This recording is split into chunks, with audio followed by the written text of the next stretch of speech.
Hello good morning नमस्ते सेवा सेवानी सम्पूर्णमा अहिले भने चाहिँ मरो जाँदैछु हो। अब मरोमा जानु पर्यो।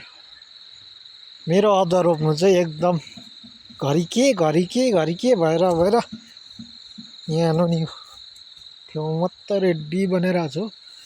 सोतर पनि सोइसक्यो, अब रोप्नु मात्रै बाँकी छ।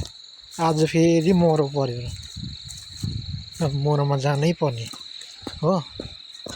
यस्तो हुन्छ बस्तीमा चाहिँ, घरि के गर्दा कामै भ्याउँदैन हत्तेरिका।